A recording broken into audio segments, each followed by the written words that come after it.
നമസ്കാരം, welcome to my world. ഇന്ന് ഞാൻ നിങ്ങൾക്ക് പരിചയപ്പെടുത്താൻ പോകുന്നത് അങ്കമാലി മാംഗോ കറിയാണ്. അങ്കമാലി സ്റ്റൈലാണ്. ഇത് സാധാരണഗതിയിൽ കല്യാണ വീടുകളിലാണ് ഉണ്ടാക്കുന്നത്.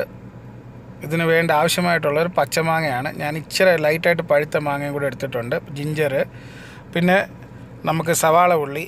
ഇതിന് നോർമലായിട്ട് നമ്മുടെ കേരളത്തിൽ ചുവന്നുള്ളി, ചെറിയ ഉള്ളി യൂസ് ചെയ്യാറുണ്ട്. രണ്ടും മിക്സാണ്. പക്ഷേ ഞാനിവിടെ ഇത് മാത്രമേ എടുത്തിട്ടുള്ളൂ. പിന്നെ ഗ്രീൻ ചില്ലി വേണം. പിന്നെ ഒത്തിരി കറിവേപ്പില വേണം. വേപ്പില, കറി ലീവ്സ് ഒത്തിരി ആവശ്യമായിട്ടുണ്ട് ഇതിന്. പിന്നെ ഒരു അരമുറി തേങ്ങയല്ല വേണ്ടത്, തേങ്ങയുടെ പാലാണ് വേണ്ടത്. 1-ാം പാലും 2-ാം പാലും. ഇതിന് ഈ വീഡിയോ നിങ്ങൾക്ക് കുറച്ച് ലെങ്തി ആയിട്ട് അനുഭവപ്പെടും. ബട്ട് അത് അതിൻ്റെ ശരിക്കുള്ള ഇത് ഈസി മെത്തേഡ് തന്നെയാണ്. നിങ്ങൾക്കിത് ശ്രദ്ധിച്ച് കണ്ടാൽ നല്ല രുചികരമായ ഒരു മാങ്ങാക്കറി ഉണ്ടാക്കാൻ സാധിക്കും. അതിനാദ്യമായിട്ട് വേണ്ടത് തൊലി കളഞ്ഞ് മാങ്ങ ഇങ്ങനെ ഇച്ചിരി സാമാന്യം വലിയ കഷ്ണങ്ങളായി നമ്മൾ മുറിച്ച് മാറ്റുക എന്നുള്ളത്. ഒരു കഷ്ണത്തിൽ ഒരു പൂൾ എടുത്താൽ ഒരു 4 പീസാക്കി ഇടുകയോ 6 പീസാക്കി ഇടുകയോ ചെയ്യാവുന്നതാണ്. ഇച്ചിരി വലുതായിട്ട് കിടക്കുന്നതന്നെയാണ് നല്ലത്. നമ്മളപ്പോൾ അത് കട്ട് ചെയ്ത് മാറ്റി വെച്ചു. ഇനി ഇഞ്ചി ചെറുതായി അരിയുക. ഇഞ്ചിയും സവാളയും കനം കുറച്ച് നല്ല രീതിയിൽ അരിയുക. ഇത് അങ്കമാലിയിലുള്ള എൻ്റെ ഒരു ആൻറ്റിയുടെ വീട്ടിൽ നിന്നാണ് ഈ റെസിപ്പി കിട്ടിയത്. ഇതിൽ ചെറിയ മാറ്റങ്ങളൊക്കെ ഉണ്ട് ഒറിജിനൽ വേർഷനിൽ നിന്നും. എങ്കിലും നല്ല രുചികരമാണ്. ഞാൻ കഴിച്ചിട്ട് റീക്രിയേഷൻ നടത്തിയതാണ്. അപ്പോൾ നമ്മുടെ സവാള ഉള്ളിയും അരിഞ്ഞ് ഒരു സൈഡിൽ വെച്ചു. അതിന് ശേഷം നമ്മൾക്ക് വേണ്ടത് ഈ മാങ്ങ ഒരു ബൗളിലേക്ക് ഇട്ടിട്ട് അതിലേക്ക് കുറച്ച് കറിവേപ്പിലയും കുറച്ച് മുളക് പൊടിയും മഞ്ഞൾപ്പൊടിയും ഉപ്പും ഇട്ട് മിക്സ് ചെയ്യുക. ഒറിജിനൽ വേർഷൻ്റെ അകത്ത് വെറും മഞ്ഞൾപ്പൊടിയും ഉപ്പേ എടുത്തുള്ളൂ. ഞാനിതിൽ മുളക് പൊടിയും മല്ലിപ്പൊടിയും കൂടി ഇടുന്നുണ്ട്. ഇട്ടെങ്കിൽ മാത്രമേ അതിലോട്ട് കുറച്ചും കൂടെ ഫ്ലേവർ, ആ മാങ്ങയിലേക്ക് കുറച്ചും കൂടെ ഫ്ലേവർ കയറാൻ വേണ്ടിയാണ് ഞാൻ ഇട്ടത്. ഇട്ടിട്ട് ഒരു അരമണിക്കൂർ മാറ്റി വെക്കുക. അത് പിടിക്കാൻ വേണ്ടിയാണ്. നല്ലതായിട്ടൊന്ന് ഇളക്കി മാറ്റി വെക്കുക. ഇനി നമുക്ക് വേണ്ടത് കുറച്ച് വെളിച്ചെണ്ണയും വിനീഗറുമാണ്. വിനീഗർ ഞാനിവിടെ എടുത്തിട്ടുണ്ട്. അപ്പോൾ ഈ ഉള്ളി നമുക്കൊരു ഉരുളിയിലേക്ക് മാറ്റാം. ഇതിൻ്റെ മെയിൻ പകുതി കുക്കിംഗ് നമ്മൾ ഈ ഉരുളിയിൽ തന്നെയാണ് ചെയ്യേണ്ടത്. ചിലർ ഈ ഉരുളിയിൽ തന്നെ നമുക്ക് ഉണ്ടാക്കാവുന്നതേ ഉള്ളൂ. അതിലേക്ക് അപ്പോൾ ഇഞ്ചിയും കറിവേപ്പിലയും വിനീഗറും ഒഴിക്കുക. അതുപോലെ തന്നെ നമ്മുടെ പച്ചമുളക് കീറി 2ആക്കി അതിലേക്ക് ഇടുക. അത് എന്നിട്ട് ഇച്ചിരി വലിയ സാമാന്യ പാത്രമായിരിക്കണം, കാരണം ഞെരിടണ്ടിയാണ്. ഇതിൻ്റെ മെയിൻ പ്രിപ്പറേഷൻ ഞെരിടലാണ്. സോ അതിലേക്ക് നമ്മൾ കുറച്ച് മഞ്ഞപ്പൊടിയും മുളക് പൊടിയും ഉപ്പും അതുപോലെ തന്നെ മല്ലിപ്പൊടി ഇച്ചിരി കൂടുതലിട്ടിട്ട് ഞെരിടുക എന്ന് പറഞ്ഞാൽ നല്ല ഒന്നാന്തരമായിട്ട് ഞെരിടണം. നല്ല ഇതായിട്ട് ഞെരടി എല്ലാം കൂടെ മിക്സ് ആകണം. അതിൻ്റെ അകത്തേക്ക് കുറച്ച് വെളിച്ചെണ്ണയാണ് ഒഴിക്കുന്നത്. ആദ്യം തന്നെ കുറച്ച് വെളിച്ചെണ്ണ ഒഴിച്ചിട്ടുണ്ട്.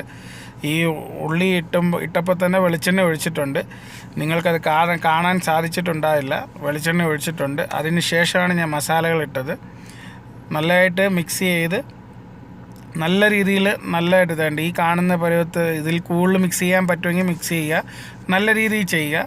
എന്നിട്ട് സാധാരണഗതിയിൽ ഒറിജിനൽ വേർഷൻ്റെ അകത്ത് ഇത് ഞെരടിയാണ് ഇത് ചെയ്യേണ്ടത്. നമ്മൾ ഈ മസാലയുടെ പകുതി അങ്ങനെ എടുത്ത് മിക്സിയിലിട്ടൊന്ന് അരയ്ക്കും. ഇത് പിന്നെ തേങ്ങ, നമ്മൾ ആ പാലെടുക്കാൻ വേണ്ടിയുള്ള തേങ്ങയാണ്. തേങ്ങ ചിരവി തിരുമ്മി എടുത്തിട്ട് ഇത് 1-ാം പാൽ മാറ്റിയതിന് ശേഷം 2-ാം പാൽ ഉണ്ടാക്കണം. 2-ാം പാൽ അതും മിക്സിയിൽ തന്നെ ചെയ്യാവുന്നതേ ഉള്ളൂ. ഞാൻ ഇവിടെ മിക്സിയിലാണ് ചെയ്തത്. 1-ാം പാലും 2-ാം പാലും നമ്മൾ എടുത്ത് മാറ്റി വെക്കുന്നു. എന്നിട്ട് ഈ ഉരുളിയിൽ നിന്ന് ഞാൻ വേറൊരു പാനിലേക്ക് മാറ്റുകയാണ് കുക്കിംഗ് ചെയ്യാൻ വേണ്ടി. സാധാരണഗതിയിൽ ആ ഉരുളിയിൽ തന്നെയാണ് എല്ലാവരും ചെയ്യാറുള്ളത് നോർമലി. ബട്ട് ഞാൻ ഇതാണ് ഈ പാനിൻ്റെ അകത്തോട്ട് അരയ്ക്കാത്ത മസാലയും പകുതി അരച്ചെന്ന് പറയുന്ന ആ മസാലയും കൂടെ മിക്സ് ചെയ്യുകയാണ്.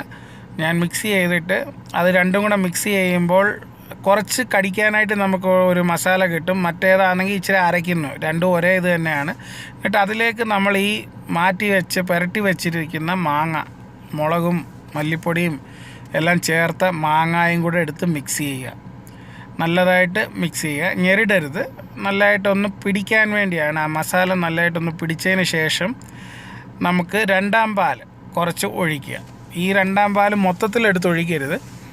ഇതൊന്നും നമ്മൾ അടുപ്പിൽ വെച്ചല്ല ചെയ്യുന്നത്, എല്ലാം വെളിയിൽ വെച്ചാണ് ചെയ്യുന്നത്. ഈ രണ്ടാം പാൽ കുറച്ച് എടുത്ത് നമ്മൾ ഒഴിക്കുക. ആദ്യം ഇരുന്ന ആ ഉരുളിയിലേക്ക് ഇച്ചിരി മസാല ഉണ്ടായിരുന്നതിലോട്ട് ഞാൻ ഇച്ചിരി ഒഴിച്ചിട്ട് ഇതിലോട്ട് ഒഴിച്ചു. ബാലൻസ് നേരിട്ട് ഒഴിക്കാവുന്നതാണ്. കാരണം ആ മസാല വേസ്റ്റ് ആകരുത്. അതിൻ്റെ രുചി മുഴുവൻ ഈ മസാലയിലാണ്. സോ നമ്മൾ നല്ലതായിട്ട് ആ തേങ്ങാപ്പാൽ രണ്ടാം പാൽ ഒഴിച്ച് മിക്സ് ചെയ്യുക. അതൊന്ന് മുങ്ങിക്കിടക്കുന്ന രീതിയിൽ അതൊന്ന് മിക്സ് ചെയ്യുക. ഒത്തിരി മുങ്ങരുത്. നമ്മൾ ഒരു ലെവൽ അതിൻ്റെ അനുസരിച്ച് ഞെരിടുകയല്ല, ഒന്ന് ഇളക്കുക. ഇളക്കിയിട്ട് ഒന്ന് മിക്സ് ചെയ്ത് ഇടുക. കുറച്ചും കൂടെ രണ്ടാം പാൽ ഒഴിച്ചു കൊടുക്കുക. ഒഴിച്ചു കൊടുത്തിട്ട് ഒന്ന് മുങ്ങിക്കിടക്കുന്ന രീതി. ഇപ്പോൾ കണ്ടോ, ഒരു ലെവൽ, ആ ഒരു ലെവലിൽ മതി. ഇതൊന്ന് തിളയ്ക്കണം. ഇത് ഇനി അടുപ്പിലേക്കാണ് കയറ്റി വെക്കേണ്ടത്. ഇനിയാണ് അടുപ്പിൽ നമുക്ക് വെക്കേണ്ടത്. ഇത്രയും നേരം നമ്മുടെ മുക്കാൽ പണിയും കഴിഞ്ഞു. ഇനിയും അടുപ്പിൽ വെച്ച് ഒന്ന് തിളയ്ക്കുക, അത്രയേ ഉള്ളൂ. ഇനി ആ തേങ്ങാപ്പാലിലാണ് നമ്മുടെ ഈ റോ മാംഗോ, അതായത് ഈ പച്ചമാങ്ങ വേവേണ്ടത് തേങ്ങാപ്പാലിലാണ്. അപ്പോൾ നമ്മൾ അടുപ്പിലേക്ക് വെച്ചിട്ട് പതുക്കെ ഇളക്കി കൊടുക്കുക. ഇളക്കി കൊടുത്തതിന് ശേഷം ഇതൊന്ന് കുറുകി വരും. ഒന്ന് വെന്തോ എന്നൊക്കെ നോക്കിയിട്ട് കുറച്ച് നേരത്തേക്ക് ഒന്ന് അടച്ച് വെക്കുക. അടച്ച് വെച്ചിട്ട് ഒരു 5 മിനിറ്റ് ഒന്ന് അടച്ച് വെച്ചാൽ മതി. 5 മിനിറ്റ് അടച്ച് വെക്കുകയാണെങ്കിൽ അത് മാങ്ങ പെട്ടെന്ന് വേവും. നമുക്ക് ഹൈ ഫ്ലെയിമിൽ കൊടുക്കണമെന്നില്ല. ഒന്ന് തിള വന്ന് കഴിയുമ്പോൾ മീഡിയം ഫ്ലെയിമിലേക്ക് മാറ്റുക. ഒത്തിരി സ്ലിം ആക്കേണ്ട കാര്യമില്ല. മീഡിയം ഫ്ലെയിം ഒന്ന് അടച്ച് വെക്കുക. അടച്ച് വെച്ച് ഒന്ന് ആവി കയറിയതിന് ശേഷം നമുക്ക് മാങ്ങ പെട്ടെന്ന് വേകാൻ വേണ്ടിയാണിത്. മാങ്ങ പെട്ടെന്ന് വെന്ത് കിട്ടും. ഇതിപ്പോൾ രണ്ടാം പാലിൻ്റെ ബാലൻസ് ഉണ്ടായിരുന്നതും കൂടെ ഞാൻ ഒഴിച്ചിരിക്കുകയാണ്. അതിൻ്റെ വീഡിയോ ഞാൻ എടുക്കാൻ മറന്നുപോയതല്ല, ആക്ച്വലി എടുക്കാൻ പറ്റിയില്ല. സോ വീണ്ടും ആ രണ്ടാം പാൽ ഒഴിച്ചതിന് ശേഷം നമ്മൾ വീണ്ടും അടച്ചു വെക്കുകയാണ്. ഇത് രണ്ടാം പാലിൻ്റെ ബാലൻസ്, ആദ്യത്തെ പാലിൽ കുറച്ച് കുറുകി വരുമ്പോഴത്തേക്കായിരിക്കണം ഈ ബാലൻസ് പാലും കൂടെ ഒഴിക്കേണ്ടത്. എന്നിട്ട് നമ്മളിപ്പം അത് എടുത്തിട്ട് മാങ്ങയൊക്കെ വെന്തോ എന്ന് നോക്കണം.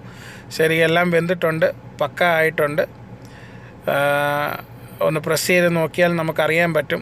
മാങ്ങ പെട്ടെന്ന് തന്നെ കട്ടായിപ്പോവും. അതിന് ശേഷം ഇത് ഒന്നാം പാൽ. ഈ ഒന്നാം പാൽ ജസ്റ്റ് ഒന്ന് ഒഴിച്ചു കൊടുക്കുക. എന്നിട്ട് ഒന്ന് മിക്സ് ചെയ്യുക. മിക്സ് ചെയ്തിട്ട് തീയ് അണച്ചിടുക. പിന്നെ തിളപ്പിക്കാൻ പാടില്ല. അത് അടച്ച് വെക്കുക. അടച്ച് വെച്ചിട്ട് നമുക്കിനിയും ബാലൻസ് ചെയ്യുക. ഇത് തേങ്ങാപ്പാൽ എടുത്തതിൻ്റെ തേങ്ങയാണ്. അതൊന്ന് സ്മൂത്തായിട്ടൊന്ന് വറുത്തെടുക്കുക. വറക്കാന്ന് പറഞ്ഞാൽ ഒത്തിരി വറക്കണ്ട, ഒന്ന് സോട്ട് ചെയ്താൽ മതി. എന്നിട്ട് അതിലേക്ക് വെളിച്ചെണ്ണ ഒഴിച്ചു കൊടുക്കുക. എന്നിട്ട് അരിഞ്ഞു വെച്ചിരിക്കുന്ന സവാള, കറിവേപ്പില നല്ലതായിട്ട് തന്നെ ഇടുക. അതിന് ശേഷം വറ്റൽമുളക് ഇട്ട് നമ്മൾ കടുക് വറക്കാനാണ് ഉദ്ദേശിക്കുന്നത്. കുറച്ചും കൂടെ എണ്ണ ഒഴിച്ചു കൊടുത്തു. നല്ലതായിട്ടൊന്ന് വറ്റൽമുളക് ഇട്ടിട്ട് നല്ലതായിട്ടൊന്ന് ഇതായതിന് ശേഷം അത് നമ്മളുടെ ഈ തേങ്ങാക്കറിയിലേക്ക് ഒഴിച്ചിട്ട് അത് മിക്സ് ചെയ്യുക. നമ്മുടെ രുചികരമായിട്ടുള്ള അങ്കമാലി സ്റ്റൈൽ മാങ്ങാക്കറി റെഡിയാണ്. ഇത് ഇന്ന് രാവിലെ ഉണ്ടാക്കുകയാണെങ്കിൽ രാത്രിയിലത്തേക്ക് എടുക്കുക, അല്ലെങ്കിൽ വൈകിട്ട് ഉണ്ടാക്കിയിട്ട് നെക്സ്റ്റ്